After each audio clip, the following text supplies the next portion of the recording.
अनंत टिप्या refresh व्हा।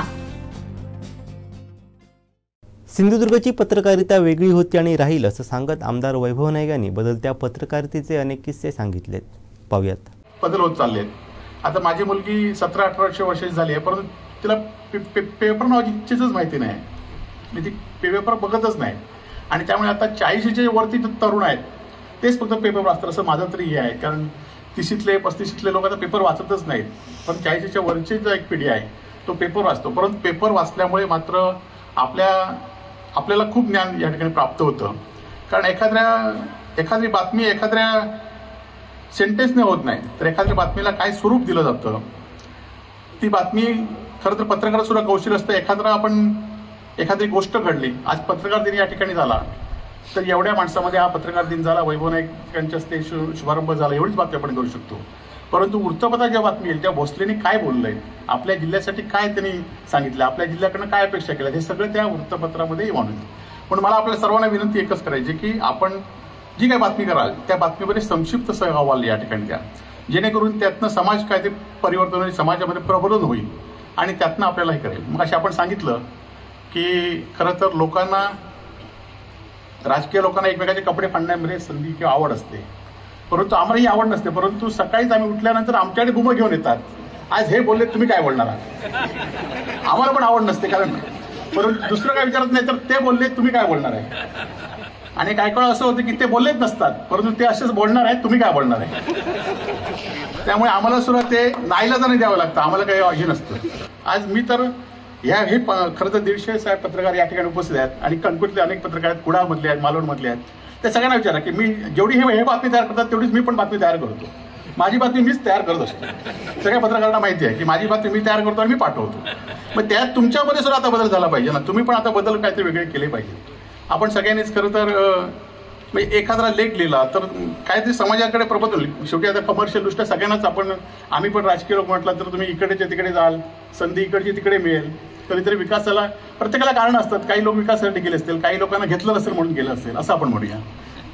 आम्हाला घेतलं नसेल म्हणून आम्ही गेलो नसेल, परंतु काही लोक म्हणजे तुम्हाला सुद्धा प्रत्येकाला आता संधी आहे किंवा प्रत्येकाला काहीतरी उत्तर असतं। त्यामुळे पत्रकारांनी सुद्धा आपण करताना बातमी काय करणार आहोत, त्यातनं काय पुढे घडणार आहे आणि आपण पण स्वस्त कशाला व्हा। काय 2 दिवसात दररोज बातमी, सकाळी पण बातमी पाहिजे, संध्याकाळी पण बातमी पाहिजे, जाऊन द्या 4 दिवसात बातमीला। म्हणजे आता पत्रकारांनी सुद्धा एकमेकाबद्दल आपलं सुद्धा अस्तित्व टिकवलं पाहिजे असं माझं तर म्हणणं आहे की तुम्ही एवढं स्वस्त होऊ नका की कुठेतरी 2 बातमी लिहिणार आहेत, आपण पाठवणार आहे, एवढं तुम्ही स्वस्त कशाला होत आहे। तुमचं पण हे तुम्ही ठेवलं पाहिजे, सगळ्यांनी आपलं हे ठेवलं पाहिजे की आज राजकीय लोकांना सुद्धा बातमी जोपर्यंत करते तोपर्यंत बातमी छापून येते।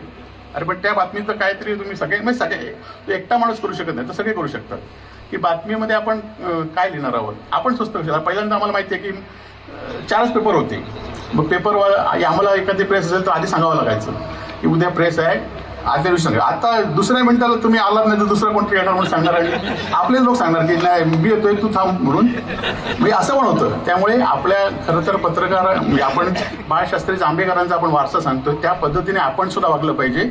आणि तुम्ही सुद्धा खरं तर समाज शेवटी बदल कशामुळे होतो, तो आपल्यामुळे होतो। आता प्रत्येक माणूस पत्रकार झालेला आहे, एखादं वाक्य लिहिलं की तो पत्रकार झाला। म्हणजे तुम्ही पत्रकारच नाही तर घरातले एखादा माणूस सुद्धा ज्याला लिहायला येतं ना मोबाईलला, तो पत्रकार झालाय।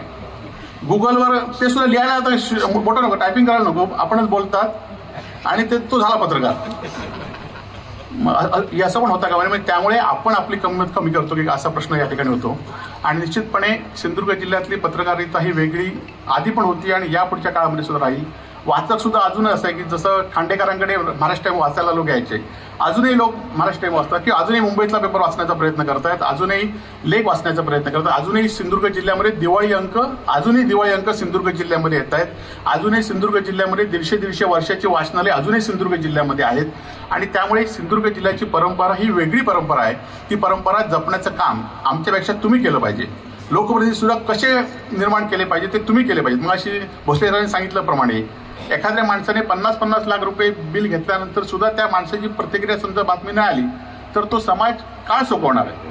आज मी खरं तर भोसले साहेब 10 वर्ष आज आमदार आहे, मी 1 रुपया कधी हॉस्पिटलचा घेतला नाही, मी 1 रुपया हॉस्पिटलचा घेतला नाही। मी कधी विमानाने जास्तीत जास्त दौरा करत नाही, मी ट्रेननेच जातो.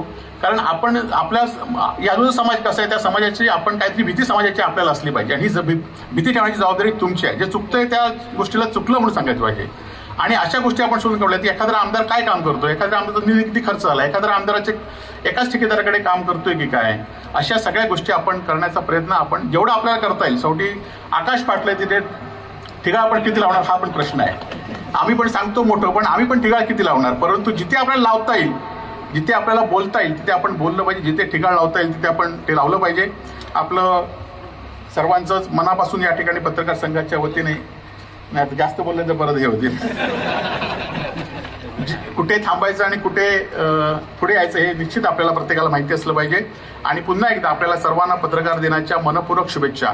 खरं तर हे आज हे बाळशास्त्री स्मारक या ठिकाणी झालं. खरं तर दीपक केसरकरांनी सुद्धा मोठे प्रयत्न त्यावेळी केले आणि या ठिकाणी शासनाच्या अनेक निकषामध्ये बदल करून हे खरं तर आपल्याला एक चांगली वास्तू त्यांनी ठिकाणी निर्माण केली आणि आपल्या हक्काची वास्तू या ठिकाणी निर्माण झालेली आहे. आणि त्या सर्वांना मनापासून शुभेच्छा देतो.